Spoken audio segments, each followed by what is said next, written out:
Sorry, guys, I didn't realize I was muted. That was good. This is Carolyn from True Crime Chat with Mommy Roundings. I'm here with a cold case that finally is looking like getting justice for missing Kara Nichols, who was reported missing nearly a decade ago. Remains were found on top of a horse grave on a property in Colorado, and they were positively identified as hers on Wednesday. And 46-year-old Joel Hollendorfer was arrested. Now, the property that she was found buried on was his parents' property, and his ex-wife had some interesting information saying that allegedly his parents helped cover up the strangulation, which he said was accidental, of Kara nearly a decade ago. So let's see what's going on. We have an arrest affidavit to read through, and we'll take a look at what is justice a long time coming. All right, so let's get into this.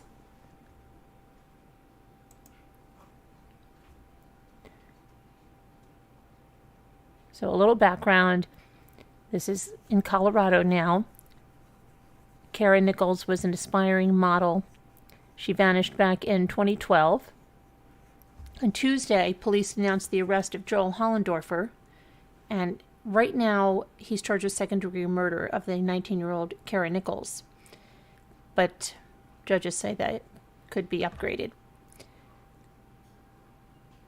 In addition to the second-degree murder charge, Hollendorfer has an evidence tampering charge, and that's according to the El Paso County Sheriff's Office.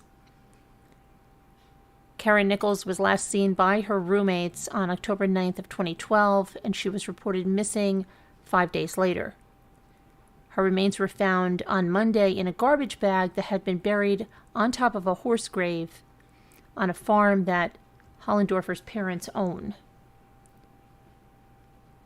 And the positive ID of those remains was made on Wednesday, and they are those of Kara Nichols. So we're going to look through the arrest affidavit and a little background. In 2014, cadaver dogs searched this farm that the Hollendorfer parents owned, and they did mark several spots, but they were never excavated.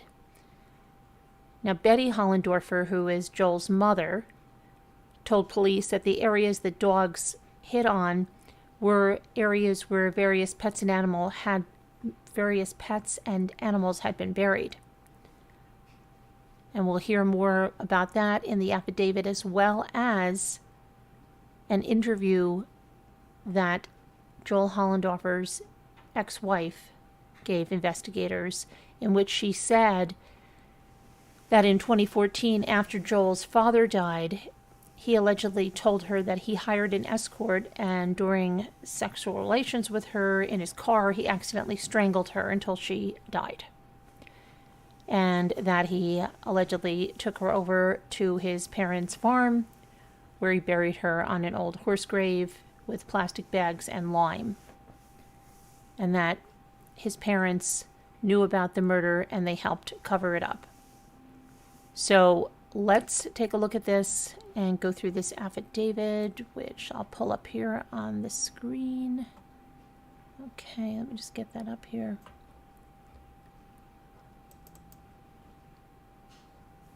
One second, I just have to get this over here. I'm hoping I can pull this up on the screen over there. Let's see what's going on with this.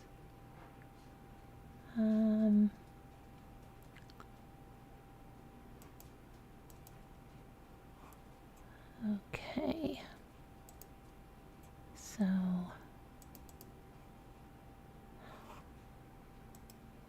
not sure why this is not letting me.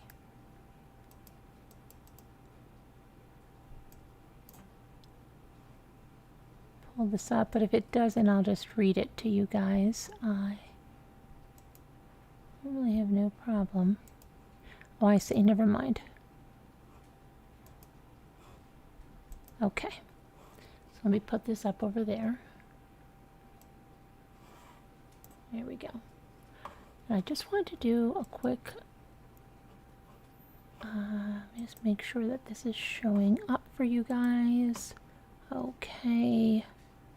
I think I can make it a little larger if you want to read along. Make sure I'm not on mute. Okay, I think that'll probably be good there. I can probably make that a little bit larger like that. Okay. So this is the District Court, El Paso County, Colorado. People of the state of Colorado versus Joel Hollendorfer, whose date of birth is November 19th, 1975. He's 5'11", 195 pounds, a white male with brown hair and blue eyes. And they redacted, of course, his social security number, Colorado driver's license. Defendant. Let's take a look. The following affidavit is submitted to the court to document the probable cause in support of a request for the issuance of an arrest warrant for Joel Hollendorfer. Okay. The facts set forth within this affidavit are based upon information your affiant has gained from this investigation, your affiant's personal observations, your affiant's training and experience, and or information related to your affiant by other law enforcement officers. Since this affidavit is being submitted for the limited purpose of securing an arrest warrant, your affiant has not included each and every fact known to him or her concerning this investigation, but has set forth only the facts that are necessary to establish probable cause to believe that evidence of a crime has occurred. With the victim identified as Kara Nichols, date of birth May 20th, 1993. That's my daughter's birthday. On October 14th, 2012, Deputy Ayad of the El Paso County Sheriff's Office spoke to Mr. Paul Nichols, who resides in Chicago, Illinois, who wished to report his daughter, Kara Nichols, as a missing person. Kara's address was given as 6710 Mission Road in Colorado Springs, County of El Paso, Colorado. Paul advised Deputy Ayad that Kara had a history of heroin use and had recently been in rehabilitation. Paul said his son, Terry Nichols, lives in Colorado Springs and was the last known person to have contact with Kara on October 9th of 2012. Deputy Ayad contacted Terry and he stated he received a call from Kara around 11:45 p.m. on October 9th of 2012, and Kara told him she was going up to Denver for a modeling assignment. Terry said he talks and or texts with Kara every day and has not heard from her since that time. Terry said he tried calling Kara on October 10th of 2012, but her cell phone was either shut off or the battery was dead because the call went straight to voicemail. Terry said that he went to her house on Mission Road on October 11, 2012, and spoke with her roommates, and they reported that she had not been home since going to Denver on October 9th. Terry stated Kara's cell phone, charger, laptop, computer, and other necessities were still in her room at her house. A media release was completed by the El Paso County Sheriff's Office and aired by local news stations asking for assistance in this case. Detective Tammy Gugliotta was originally assigned to this case February 4th, 2013. Detective Gugliotta determined that Kara was working as an escort and placed ads on escort is a term commonly used in place of prostitute.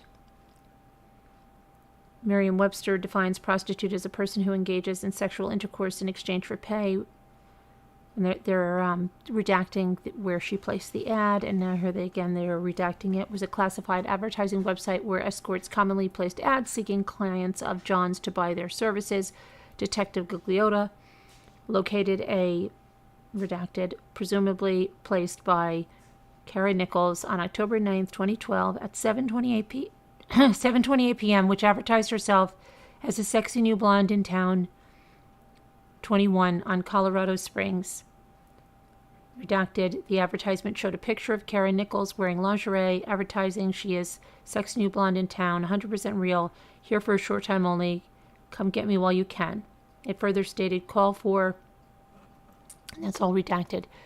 Kara used the cell number, that's redacted. Upon reviewing Kara Nichols' cell phone records, there were 8 cell contacts between Kara and, redacted, on October 9th, 2012, between 9:58 p.m. and 11:08 p.m.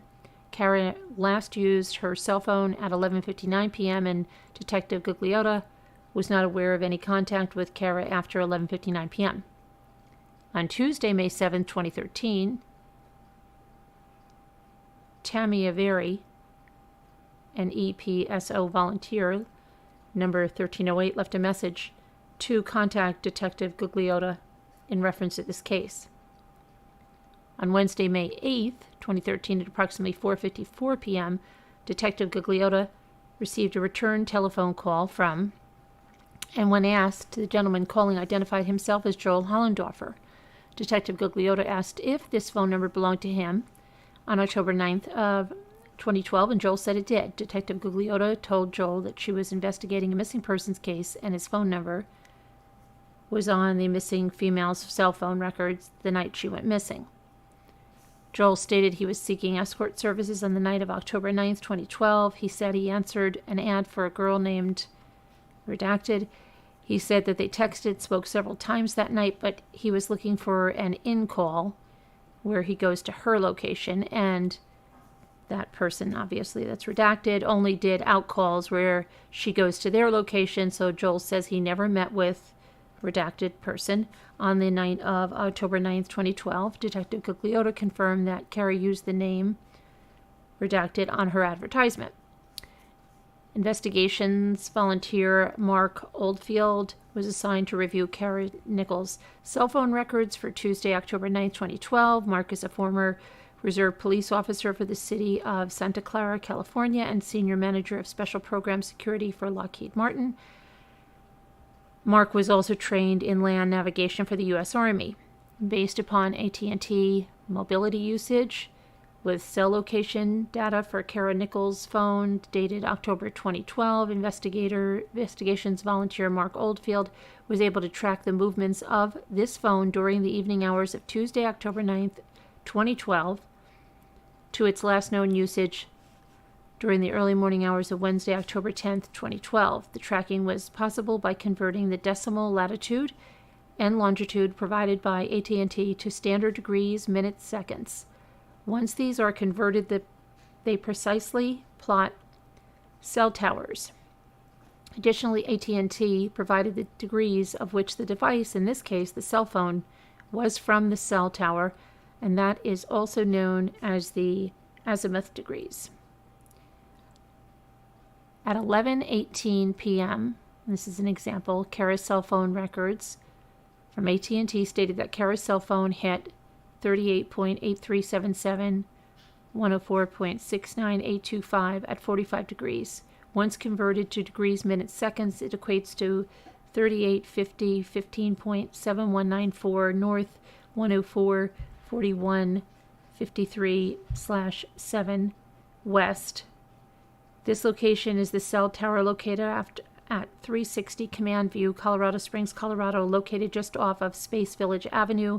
Additionally, AT&T states that Kara's cell phone was located 45 degrees from the tower during the incoming phone call at that time, and by utilizing Google Earth, you can enter both the latitude and longitude and determine the cell tower this phone utilized, and further plot out the possible route by utilizing the azimuth degree location from the tower. Number 1 below. Using this method, Mark Oldfield determined that Kara Nichols left her residence at 6710 Mission Road, Colorado Springs, Colorado at approximately 11:16 p.m. and traveled the following route: Galley Road to Peterson Road, south to State Highway 24, and then eastbound. Turned northbound on Mark Shovel Road from 24, continued northbound on Mark Shovel Road to Woodman Road, turned west bound onto Woodman Road from Mark Shovel Road, turned north bound onto Black Forest Road from Woodman Road, turned northeast onto Vollmer Road from Black Forest Road, turned east onto Burgess Road from Vollmer Road. By further breaking down Kara's cell phone records, it revealed a total of 6 calls or texts were sent or received from 11:34 p.m. to 11:41 p.m. coming off of the Woodman Tower located at 15 degrees. Based on the cell phone activity, Kara's phone was at the intersection of Woodman and Black Forest Roads, El Paso County, Colorado at 11:33 p.m., which is consistent with Joel's well-traveled route to Burgess Road. Detective Gugliotta and Mark Oldfield traveled this entire route. Based upon this location, Mark Oldfield and Detective Gugliotta traveled 7 minutes northeast on Vollmer Road, El Paso County, Colorado, from Woodman Road, El Paso County, Colorado. This 7-minute route on Vollmer Road took Mark Oldfield and Detective Gugliotta to the intersection of Vollmer Road and Burgess Road. The next entry on AT&T Mobility usage records indicates that at 11:42 p.m., 60 seconds from the Burgess-Vollmer intersection, Kara's cell phone was hitting 340 degrees off of Falcon Tower. A 60-second eastbound drive took Mark Oldfield and Detective Gugliotta to the address of 9665 Burgess Road. Based upon an analysis of the provided records, Kara Nichols' cell phone no longer provided a signal after arriving at this area. Through further investigations of the Sheriff's Office records, Detective Gugliotta obtained information through the Colorado Department of Motor Vehicles in which Joel Hollendorfer listed the 9665 Burgess Road, El Paso County, Colorado as his address. El Paso County Sheriff's Office calls for service also associates the Burgess Road address as Joel's residence. Detective Gugliotta also checked the El Paso County Assessor's Office, which lists the owners of the property as John and Betty Hollendorfer, who are Joel's parents. On October 2nd, 2014, Detective Gugliotta obtained a search warrant for 9665 Burgess Road. The search warrant was executed on October 15th, 2014. The search was conducted by multiple El Paso County Sheriff's Office deputies, members from the NecroSearch International, Colorado Bureau of Investigations, the Colorado Springs Police Department, the Metro Crime Lab, and dogs specifically trained in the detection of human remains, commonly referred to as cadaver dogs. Ground penetrating radar, GPR, was used, and numerous locations were annotated in the NecroSearch report as having been disturbed. Betty Hollendorfer, Joel's mother, walked the property with members of the search team and pointed to numerous locations where horses and other animals had been buried over the preceding approximately 30 years. The Hollendorfers purchased the property in approximately 1985. Ultimately, none of the possible horse and animal burial locations were excavated in 2014. During an interview of Betty Hollendorfer, she mentioned that the El Paso Sheriff's Office investigators should search the property across the street that Joel Hollendorfer had access to. 11660 Green Acres Lane, Colorado Springs, Colorado. The property owners were contacted and provided consent for the El Paso Sheriff's Office and any other resources to search the property. The search was executed on October 21st, 2014.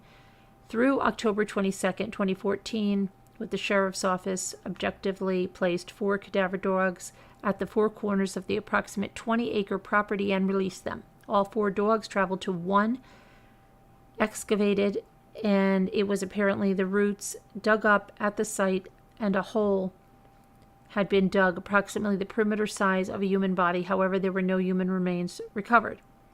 On October 21st, 2014, Joel Hollendorfer was interviewed in a recorded interview by Detective Gugliotta.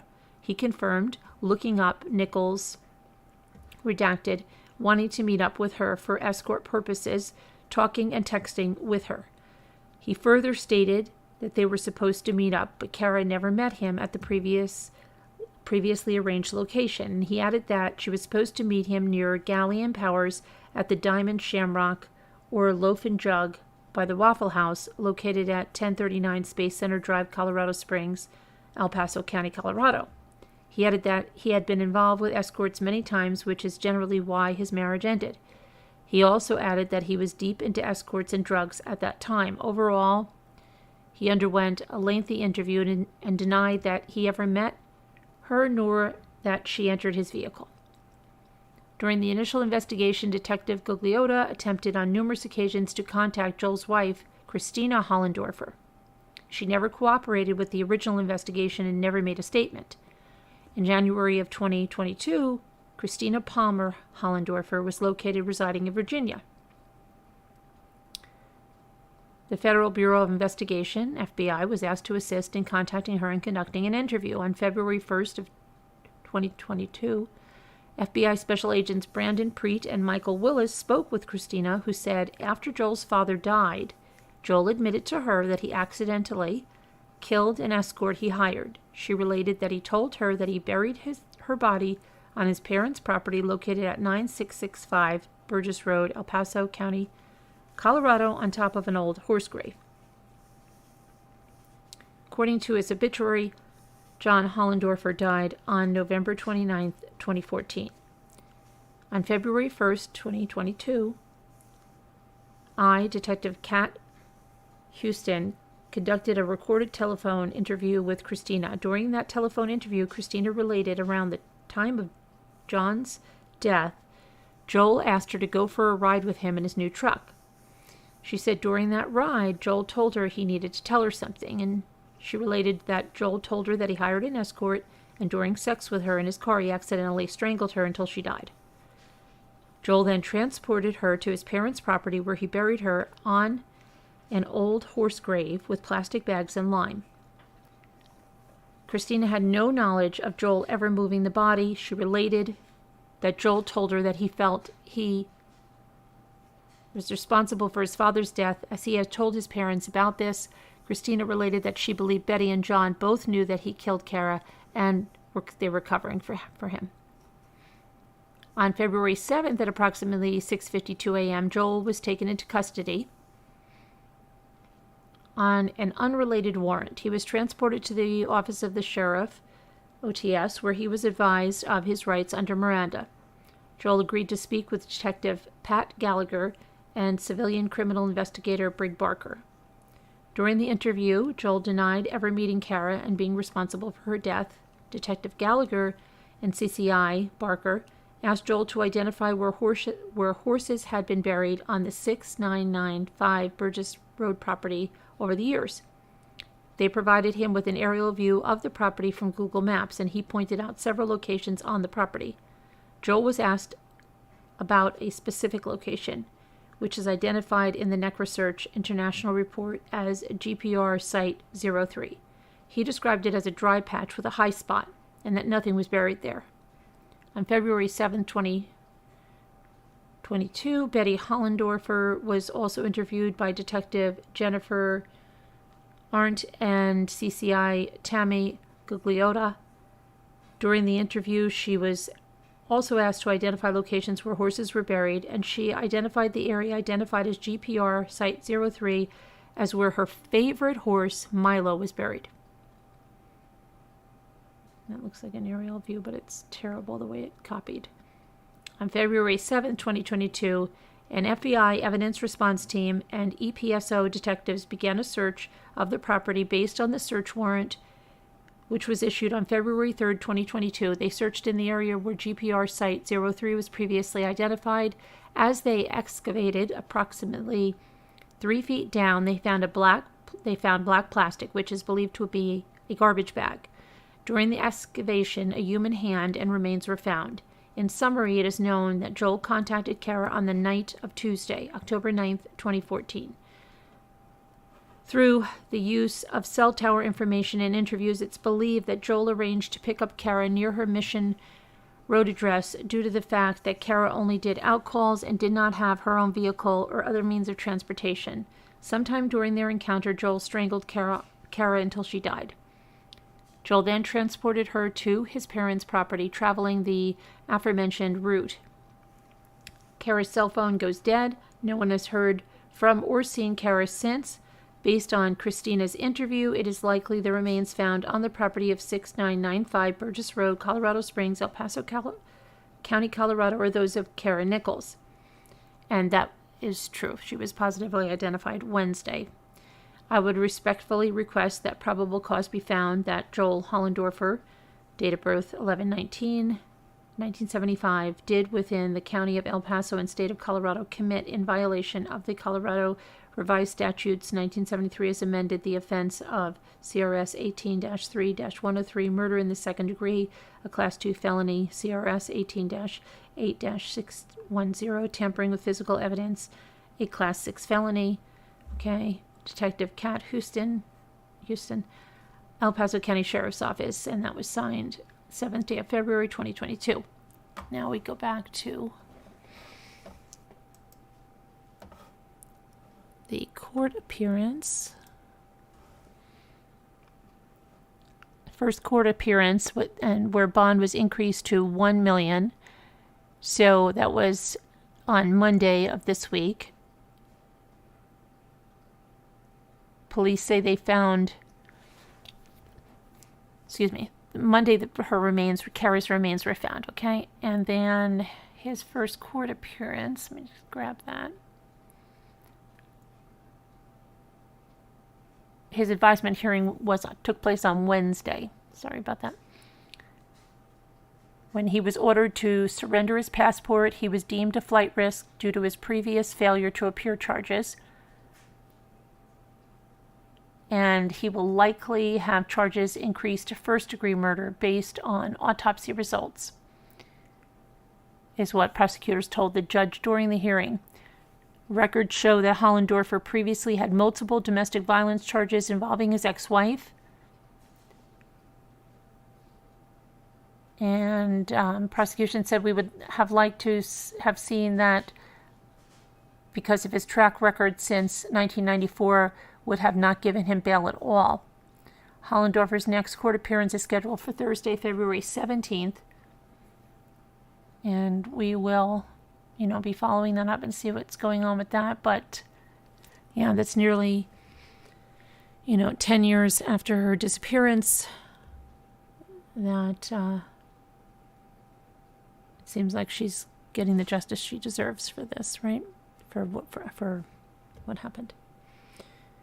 All right, I will let you know as soon as we hear any more, and we'll be following up, future court appearances, etc.